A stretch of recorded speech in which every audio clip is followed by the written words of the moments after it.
So what do you, now that you've obviously seen the list, it's out, it's been discussed, what do you think of the list? And would you like to see any changes for next year? What's your sort of view on it? I think for me, the way that I look at it is, one, I'm proud that Michelin is in Dubai. That's an achievement in its own right. It's a big milestone, yeah. Yeah, and it's the first Michelin guide for the region, so that's great news.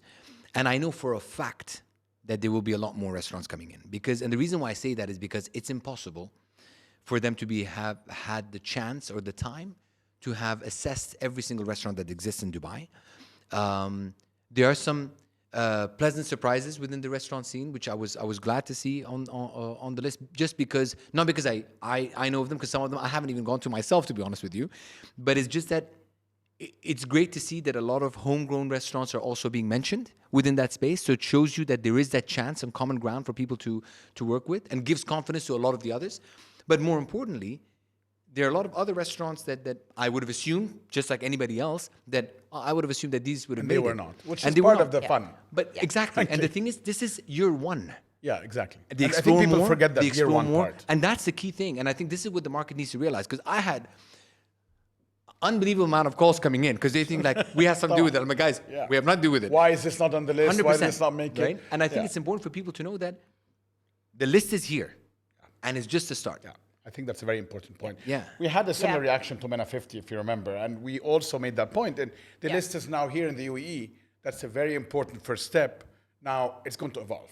And of course, people like Fodiva and even myself are champions of homegrown brands, because we feel that the vibrancy of a city, ultimately, I go to New York today, with all due respect, not necessarily for the Ducasses and their fantastic restaurants and brands, but they are they've been there for a long time, but for the small, homegrown concepts. And I actually think 11 out of 25, 25 is the top cut, 11 were homegrown. That's actually pretty good. Number. That I think the challenge is that the 2 stars and the majority of the 1 stars weren't. Yeah, but then we have something to I think look forward that's, to. and obviously that's what people are looking at. I mean, it's the 2 stars that get the headlines. One thing that I don't want to also forget, right?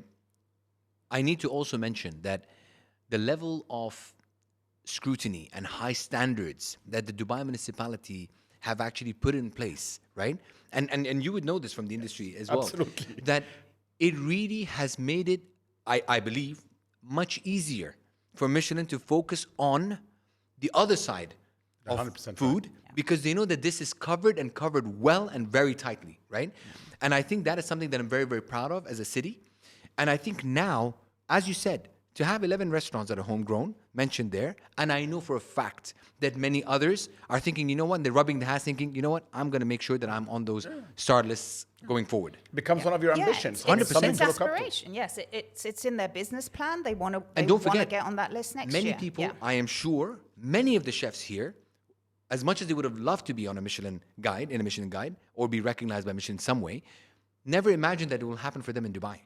So the fact that this is here, seeing those reactions, all those different nationalities on stage, celebrating something that seemed like a dream to them, right, was amazing in its own right. But trust me, that emotion, others would want to now feel as well. Yeah.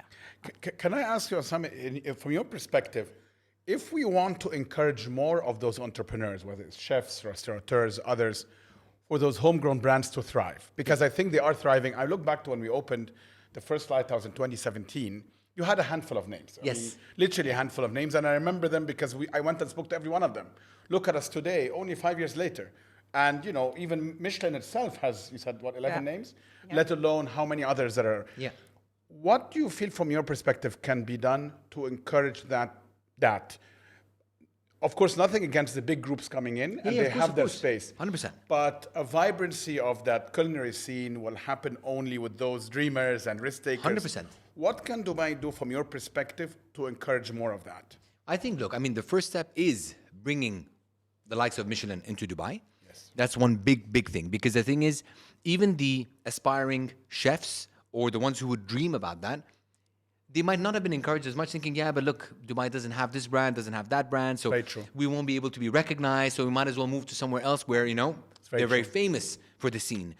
Now it's showing that, yes, we trusted that Dubai had the food scene, but now it's being recognized. I can make my mark in Dubai. 100%, right? So there are 2-3 big brands that have come across recently, announcing their presence, announcing that they will also be listing Dubai restaurants as well, and booming the scene and encouraging the scene another way. So that's a big starter in its own right.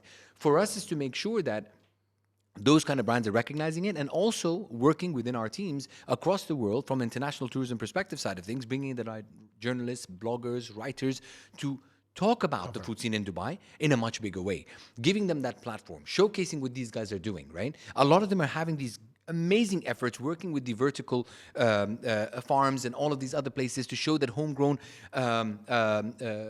produce and supply exists in Dubai, 100%. In the middle of the desert. So having a restaurant that actually was recognized with a green star is a huge achievement. And the pandemic accelerated that. We 100%. shifted a big chunk of our supply chain to local farming because it became so expensive to import. 100%. Because of and the supply chain issues that we're seeing. And we shifted, became cost effective, and did not impact quality. 100%. And this is it, because a lot of people, such as yourself, you want to make sure that, yes, cost is a big thing, but if it's going to impact quality, you're not going to risk it. Absolutely not. But the pandemic gave you a chance to try that, and you thought, you know what, actually, it is more cost effective, and the quality is not jeopardized at all. Yes. And there's a lot of work going towards that industry. And for us, that shows you the confidence that exists for us to create a sustainable model for the gastronomy scene.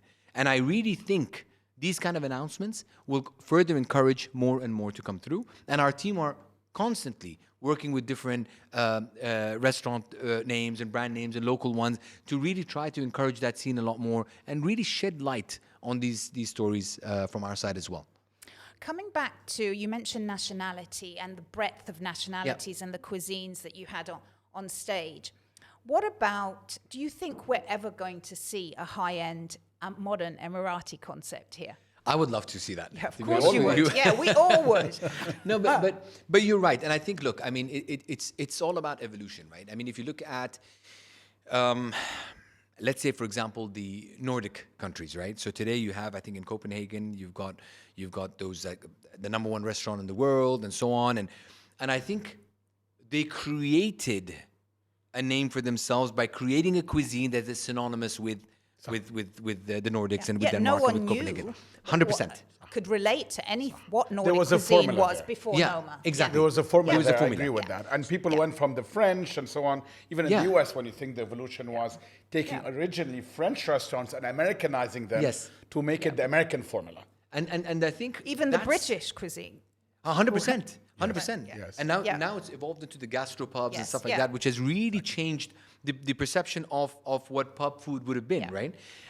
So today, for example, I think there is a lot of room and a huge chance, an opportunity for someone to take the Emirati food and to find that little bit of a twist, right? So it's taking the traditional way of preparing certain things, traditional ingredients, traditional spices, and I think especially when you look at the Emirati aspect of it, there is a twist in itself by nature.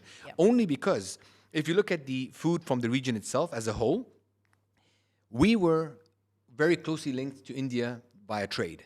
So a lot of the spices that made it into our food already changed and evolved the local cuisine of the region to something that's a bit more uniquely Emirati. And I think that in itself gives also a lot of room to play for a lot of people who are willing to experiment. Maybe there's a $1 million idea right there. But Well,